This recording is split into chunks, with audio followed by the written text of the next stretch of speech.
Hey everyone, and welcome back to The Explainer. Today we're diving into a case that is, well, it's deeply complex and just absolutely heartbreaking. We're looking at the tragic death of a young woman. Initially, authorities completely wrote this off as a terrible accident, but then, out of nowhere, months later, it morphed into a full-blown manslaughter charge. So how does that happen? How does a closed accidental case suddenly turn into a criminal prosecution? We're going to break down the entire timeline. The civil lawsuit, the defense's response, basically the whole shebang, using the actual documents tied directly to this case. But before we get bogged down in the legal facts and the court docs, we really need to pause. We have to remember the human element right at the center of this story. We are talking about the permanent loss of a young woman with this incredibly bright future ahead of her. Her obituary really puts it beautifully. To have known Whitney is to have been touched and transformed by her radiant soul. It's absolutely crucial that we keep her memory in focus as we unpack all these legal complexities. So who was Whitney? Well, she was originally from Virginia, but she moved down to Alabama because of a lifelong passion for interior design. Kind of like a lot of us, she grew up watching HGTV and just fell in love with it.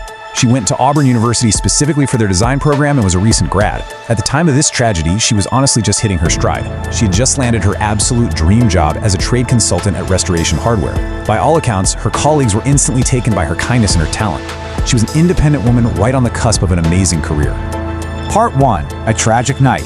Let's look at the March 7th timeline to establish the objective facts of what occurred that evening. Okay, let's walk through exactly what happened that night. It was a Saturday. Whitney was hanging out at a home in Trussville, Alabama. That's a town just northeast of Birmingham. She was actually dating the son of the homeowner, a 54-year-old man named Jeffrey Scott Towers. According to police reports, right around 9:20 p.m., a gunshot goes off inside the home. Whitney is struck. They immediately rush her to a hospital in Birmingham, but tragically, just a little over an hour later, she is pronounced dead. Now, in the immediate aftermath, authorities looked at this and viewed it as a totally isolated incident, right? There was no ongoing threat to the public. The Jefferson County coroner reviewed everything and officially ruled Whitney's death an accident. At that point in time, absolutely no criminal charges were filed against the homeowner, Jeffrey Towers. To the public, and frankly to the police, it looked like a horrific, devastating accident. The kind of thing a family never really recovers from, for sure, but not a crime. Which brings us to the biggest question of this entire explainer. What changed over 2 months? How do we go from a coroner officially ruling a death an accident, with no charges filed and the case seemingly closed, to a criminal prosecution? I mean, the shift here is staggering. On March 7th, it's an accidental shooting, case closed, isolated tragedy. But fast forward roughly 2 months to May 11th, and the Trussville Police Department suddenly secures an arrest warrant. They arrest Jeffrey Towers and officially charge him with manslaughter. That is a massive night and day shift in the legal landscape of this case. Part 2, The Wrongful Death Lawsuit. To understand the family's side of things, we have to pivot to the civil proceedings. Keep in mind, we haven't heard the criminal prosecutor's narrative yet. This is strictly what Whitney's family is alleging. Let's break down the sequence of events exactly as the civil lawsuit alleges they happened. The family claims Whitney, her boyfriend, and his dad, Jeffrey Towers, were all at the house. Towers was supposedly showing the couple his collection of antique firearms. Specifically, the suit says he was handling a .22 caliber revolver. And then, well, whether Towers knew the gun was loaded or not, as he was displaying it, a single shot inadvertently fired. The medical details in the lawsuit are just devastating. It claims the bullet hit Whitney in the upper left side of her chest, striking her left lung, her heart, and her aorta. Now, the family also makes a very firm, clear assertion here. They state categorically that Whitney had absolutely zero drugs or alcohol in her system at the time of her death. She was completely sober. Let's demystify some of this legal jargon, because the family's leveling 4 very specific civil claims against Towers.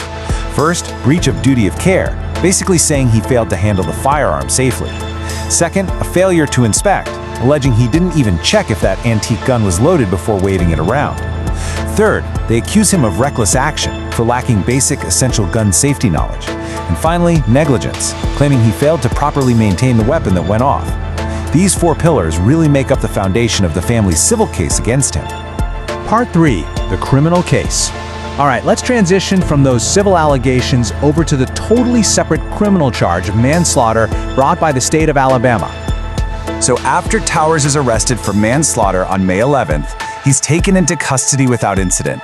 But here's the thing, he quickly posts a $30,000 bond and gets released. Now, this number sparked an immediate wave of public backlash. People are looking at this case going, wait a minute, how does someone accused of manslaughter just walk out on a $30,000 bond? Well, to understand that, we actually have to look at the legal framework. In Alabama, the state uses a recommended bond schedule for different crimes. Manslaughter is classified as a Class B felony. If you look at the guidelines, the recommended bail for a Class B felony strictly ranges from $5,000 up to $30,000. So, while 30 grand might sound totally lenient to us on the outside, it's literally the absolute maximum recommended amount the state allows for this specific charge. Part 4. The defense response.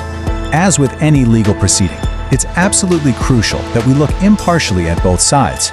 Let's see how Jeffrey Tower's defense attorney, Johnny Amari, is navigating both the civil lawsuit and this completely unexpected criminal charge. Attorney Johnny Amari is making his playbook very clear. He basically says, we're going to hold the state to their burden to prove him guilty. Because we're so early in the process here, the defense is just starting discovery. They're waiting to see what the police and the DA actually have up their sleeves. They're going to comb through everything, looking for reasonable doubt, essentially forcing the prosecution to prove this manslaughter charge is actually warranted beyond a reasonable doubt. The defense paints a very specific picture of Towers. They emphasize that he's a completely upstanding citizen with absolutely no prior criminal history. Amari points out that Towers doesn't abuse drugs or alcohol, and they fully expect a clean toxicology report to prove he was sober that night too. But the biggest thing they note, Towers actually really cared for Whitney. He and his family were super fond of her, and they say he is just completely gutted and devastated by her passing. According to his lawyer, the civil lawsuit was entirely expected. When a tragic death happens, families want answers. They want accountability. That's standard. But because Towers had literally no interactions with law enforcement after that awful night, and because the coroner had already definitively ruled it an accident, the defense genuinely thought the criminal investigation was a done deal. They were just as blindsided by this manslaughter charge as the rest of the public. Which honestly brings us right back to the core mystery of this entire case. As discovery kicks off, what exactly did the state find? I mean, what specific smoking gun piece of evidence completely flipped a coroner's ruling of an accident into a criminal manslaughter charge 2 whole months later? The defense wants to know, Whitney's family wants justice, and frankly, we all want answers. As this case heads toward preliminary hearings, it is the one massive question that has to be answered. Thank you so much for joining me for this explainer. We will definitely continue to follow these facts as they come to light.